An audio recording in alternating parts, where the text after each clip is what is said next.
11 ng Abril 2016, sa isang bayan sa Nueva Ecija, may dumating na sumbong sa lokal na himpilan ng pulisya. Hindi ito karaniwang reklamo ng nakawan sa bahay o tindahan. Ang sinasangkot sa ulat ay isang lugar na madalas tahimik at isang trabahong bihirang mapagtuunan ng pansin ng kahit sino. Ang sementeryo at ang sepulturero nito.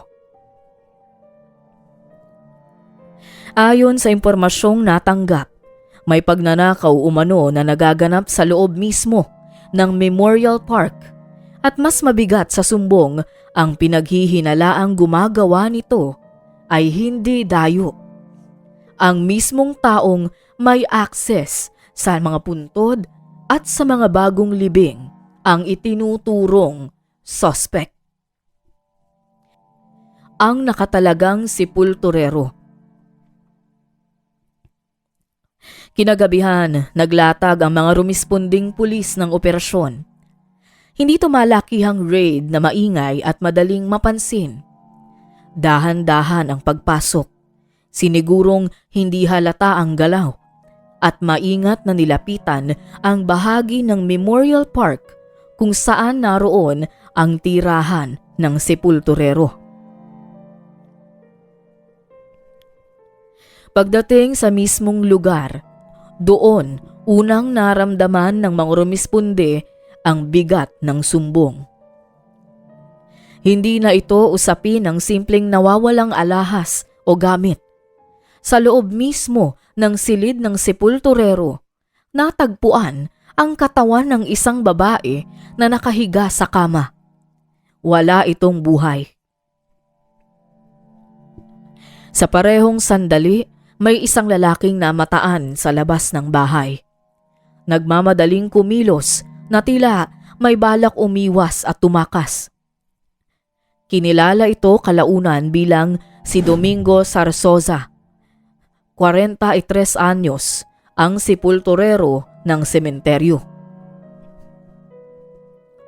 Sinimulan agad ang paunang pagsisiyasat. Kalaunan, kinilala ang bangkay bilang si Brenaldine Lopez, 26 anyos, na inilibing sa Memorial Park 3 araw pa lang ang nakakaraan. Habang inaayos ang crime scene at tinatawag ang mga kinakailangang forensic personnel, malinaw ang isang bagay. Ang kasong ito ay hindi lang pagsuway sa batas. Isa itong pagyurak sa dignidad ng isang patay at pagwasak sa katahimikang inaasahan sa loob ng isang sementeryo. Bago pa man natagpuan ang bangkay sa gilid ng sepulturero, may isang trahedyang una nang yumanig sa pamilya Lopez.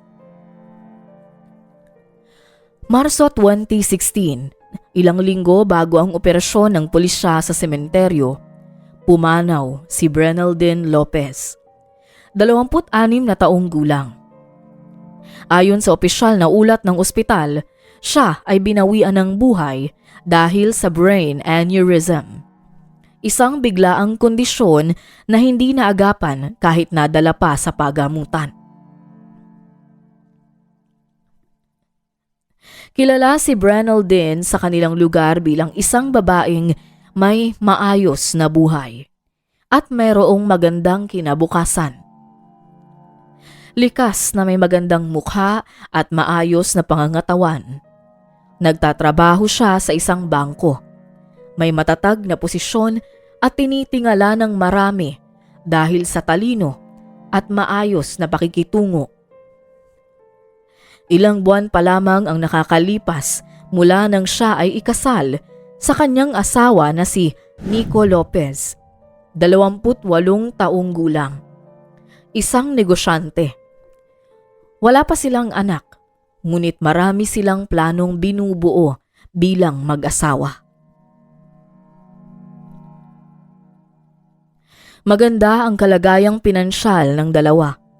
Kapwa sila abala sa kani-kanilang trabaho at madalas na ikinukwento ng mga kaibigan at kamag-anak kung gaano kasaya at kaayos ang kanilang pagsasama.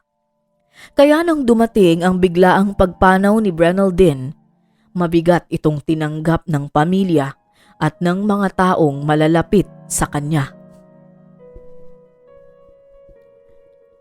Isinagawa ang burol sa kanilang probinsya. Tahimik ang lamay, puno ng luha, bulaklak at mga kwentong nagbabalik tanaw sa maikli ngunit maayos na buhay ni Brenaldine. Sa huling araw ng burol, pinili ng pamilya na bihisan siya ng paborito niyang puting bestida. Isinuot din sa kanya ang kanyang custom-made wedding ring. Isang white gold ring na may 1.5 carat na diamante at may ukit na inisyal nilang mag-asawa. Para sa pamilya, simbolo ito ng pag-ibig na hindi mapaghihiwalay hanggang kamatayan. Matapos ang mga dasal at huling sulyap ng mga mahal sa buhay, inihatid si Brenaldine sa isang pribadong memorial park sa Nueva Ecija. Doon siya inilibing sa isang puntod na inakalang magiging huling hantungan niya. Isang lugar na inaasahang ligtas, tahimik at may paggalang sa mga yumao. Walang sino man sa mga naghatid sa kanya ang nag-isip na ang mismong lugar na yon ang magiging sentro ng isa pa sa pinaka-nakakagimbal na pangyayari sa kanilang buhay. Sa isip ng pamilya Lopez, tapos na ang pinakamabigat na bahagi, ang pamamaalam. Sa mga sumunod na linggo matapos ang libing, abala ang pamilya sa pag-aayos ng mga dokumento, pagbangon mula sa pagluluksa, at sa pagsubok na ibalik ang normal na takbo ng kanilang mga buhay. Walang anumang senyales na may mali sa puntod ni Brenaldine. Walang nakapansin ng kahit anong kakaiba. Habang abala ang pamilya Lopez sa pagluluksa at pag-aayos ng mga papeles, matapos ang libing ni Brenaldine, may isang taong patuloy na namumuhay sa loob mismo ng sementeryo. Si Domingo Zarzosa, 43 taong gulang. Siya ay matagal ng sepulturero sa pribadong memorial park sa Nueva Ecija. Minana niya ang trabaho mula sa kanyang ama na dating sepulturero rin. Lumaki siya sa loob ng bakuran ng sementeryo. Sanay na siya sa amoy ng lupa, sa katahimikan ng mga puntod at sa presensya ng mga yumao. Hindi nakapagtapos si Domingo ng high school. Wala siyang asawa, wala ring anak. Minsan siyang nanligaw noong kabataan, ngunit dahil nabasted ay hindi na niya muling tinangkang manligaw pa sa mga babae. Dahilan upang siya'y tumandang binata. Tahimik lang siyang tao. Bihira lang na makihalubilo. At halos hindi lumalabas ng sementeryo, maliban kung may kailangang bilhin. Karamihan sa kanyang oras ay ginugugol niya sa paglilinis ng mga puntod, paghuhukay ng libingan at pananatili sa maliit na silid na itinakda para sa mga sepulturero. Sa mga nakakakilala sa kanya, wala siyang naitalang reklamo. Hindi pala away, pero hindi rin pala kaibigan. Isa lamang siyang presensyang palaging nariyan, ngunit halos hindi napapansin. Sa likod ng katahimikang iyon, may isang bahagi ng kanyang buhay na walang sinumang nakakaalam. Ilang araw matapos mailibing si Brenaldine, minsang niyaya ni Domingo ang isang kabarangay na si Homer, 37 taong gulang, para mag-inom. Hindi ito karaniwan. Bihira si Domingo na makipag-inuman lalo na sa labas ng sementeryo. Sa gitna ng kanilang pag-iinom, napansin ni Homer ang kakaibang tono ng kwento ni Domingo. Dala marahil ng kalasingan, unti-unti nitong binuksan ang tungkol sa isang jackpot umano na natagpuan niya sa loob ng sementeryo. Isang mamahaling singsing na galing sa isang bagong libing. Habang tumatagal ang usapan, lalo pang naging mabigat ang mga detalye. Binanggit ni Domingo na ang babaeng pinagkunan niya ng singsing ay maganda, bata at sariwa pa umano ang katawan. Ayon sa kanya, ilang araw na raw niya itong kasama sa kanyang silid sa loob ng sementeryo. Ipinahiwatig niya na hindi lamang pagnanakaw ang ginawa niya rito. Mas lalo pang nabigla si Homer nang marinig na inanyayahan pa siya ni Domingo na makita at makisangkot sa kanyang ginagawa. Sa kabila ng kalasingan, malinaw kay Homer na hindi ito biro, hindi pantasya at hindi normal. Hindi nagpakita ng reaksyon si Homer ng mga oras na yun. Tinapos niyang inuman na parang walang kakaiba. Ngunit kinabukasan, mabigat ang dala niyang desisyon. Dumiretso siya sa himpilan ng pulisya. Isinumbong niya ang lahat ng narinig niya mula kay Domingo. Ang tungkol sa singsing, ang tungkol sa bangkay, at ang tungkol sa ginagawa umano nito sa loob ng sementeryo. Ang impormasyong iyon ang naging mitsa ng agarang paggalaw ng mga autoridad. Matapos matanggap ng pulisya ang salaysay ni Homer, agad na ikinasa ang isang operasyon. Itinuring na sensitibo ang impormasyon. Kinagabihan, bandang 9:00, tahimik na pumasok sa pribadong Memorial Park ang mga operatiba. Sarado na ang lugar sa publiko. Iilan lamang ang ilaw at halos wala ng tao sa paligid.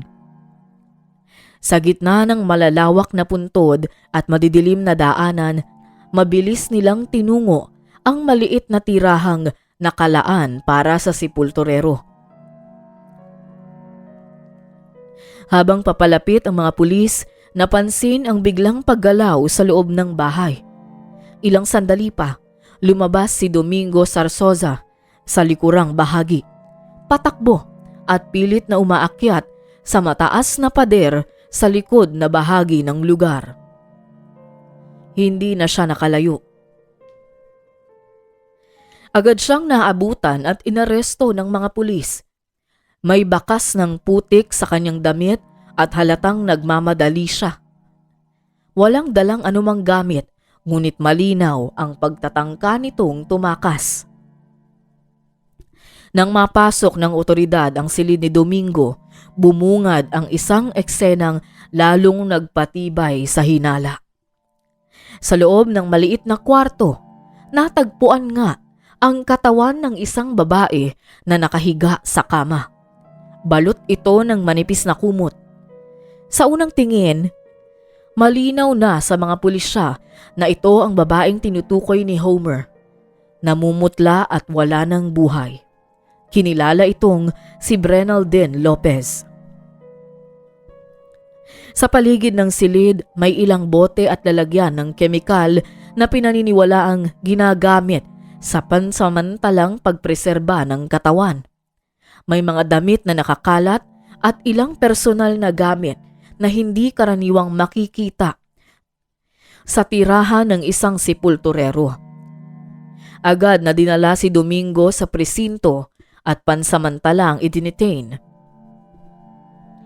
Samantala, sinuri ng mga forensic team ang lugar at ang katawan.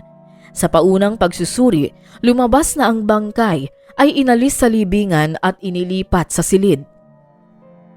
May mga palatandaan na ginalaw ang katawan matapos ang libing. Ipinaalam ng pulisya sa pamilya Lopez ang natuklasan. Labis ang pagkabigla at sakit na idinulot ng balitang ito sa pamilya, lalo na sa kanyang asawa. Hindi pa man natutuyo ang kanilang mga luha sa pagkawala ni Brenaldine, muling nabuksan ang sugat sa paraang hindi nila kailanman inakala. Sumugod sa presinto ang asawa ni Brenaldine na si Nico Lopez. Sa gitna ng galit at dalamhati, hindi niya napigilan ang sarili at sinugod ang sospek bago siya napigilan ng mga pulis.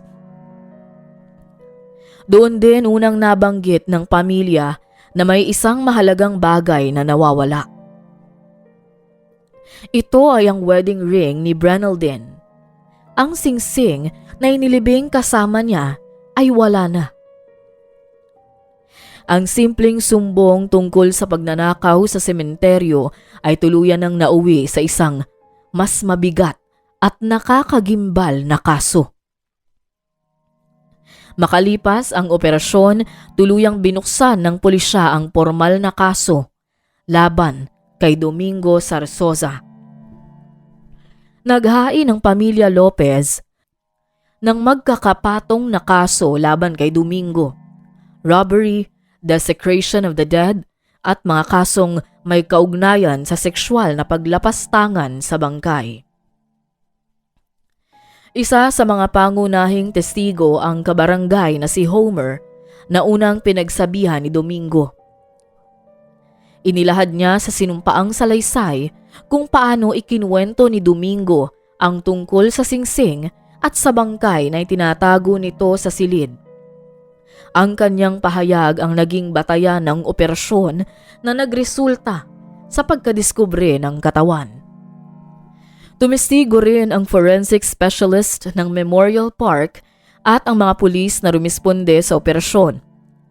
Iniharap sa korte ang mga larawan ng crime scene, ang mga kemikal na na-recover at ang dokumentasyon ng paghuhukay at paglipat ng bangkay. Habang umuusad ang kaso, unti-unting lumabas na hindi pala ito ang unang beses na may kahina-hinalang insidente sa sementeryo. May mga naunang reklamo noon tungkol sa nawawalang personal na gamit ng ilan pang mga bangkay. Ngunit hindi na ito umabot sa formal pang investigasyon. Sa gitna ng masinsinang pagtatanong at ebidensyang inihain, napilitang umamin si Domingo sa kanyang nagawa at sinabing hindi yun ang unang beses. Labis na ikinagulat ng lahat ang pahayag na ito ni Domingo. Nang hingi ng pulisya ang kinaroroonan ng wedding ring ni Brenaldine, hindi na ito naibalik. Lumitaw sa record na maaaring naipagbili na ito o naipasa na sa ibang tao at hindi na muli pang na-recover. Ang paglilitis ay naging mabigat, hindi lamang para sa pamilya Lopez kundi pati sa komunidad na matagal nang nagtiwala sa katahimikan ng kanilang sementeryo. Pebrero 2018. Matapos ang halos 2 taon ng pagdinig at pagsusuri ng ebidensya, ibinaba ng korte ang hatol laban kay Domingo Zarzosa. Batay sa bigat ng mga kasong napatunayan at sa lawak ng mga ebidensyang iniharap, hinatulan siya ng 20 taong pagkakabilanggo.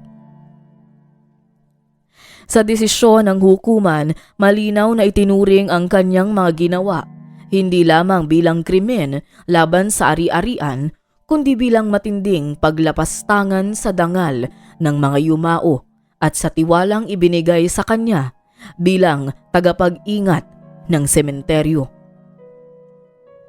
Pinagtibay ng korte ang testimonya ng mga testigo, ang forensic findings at ang mga nakuhang gamit sa silid ni Domingo bilang sapat na patunay ng kanyang pagkakasala. Kasabay ng hatol, agad na kumilos ang pamunuan ng Memorial Park. Pinalitan ang mga namamahala, sinuri ang lahat ng records at nagpatupad ng mas mahigpit na patakaran. Naglagay rin ng 24 oras na CCTV, nagtalaga ng mga bagong gwardya at nakipag-ugnayan sa lokal na pulisya para sa regular na inspeksyon upang matiyak na hindi na mauulit pa ang ganitong uri ng krimen. Sa panig ng pamilya Lopez, piniling ilipat ang labi ni Brenaldine sa ibang memorial park. Isinagawa ang muling paglibing sa mas maayos at mas ligtas na himlayan. Malayo sa lugar na naging sentro ng kanilang pinakamabigat na bangungot. Tahimik ang naging seremonya. Wala nang malalaking pahayag. Tanging pamilya at piling kaibigan lamang ang naroon. Isang huling hakbang upang maibalik ang dignidad na naagaw sa kanilang mahal sa buhay. Sa komunidad ng Nueva Ecija, nanatiling bakas ang insidente. Ang sementeryong dati itinuturing na tahimik na lugar ng pahinga ay naging paalala na kahit sa mga espasyong iniuugnay sa katahimikan at respeto, maaari pa rin palang maganap ang matinding kasamaan. At sa likod ng mga nicho at pader ng sementeryo, nanatiling saksi ang lugar sa isang katotohanang hindi na mabubura. Na ang tiwala kapag napunta sa maling kamay ay maaaring humantong sa mga krimeng higit pa sa inaakala ng sinuman.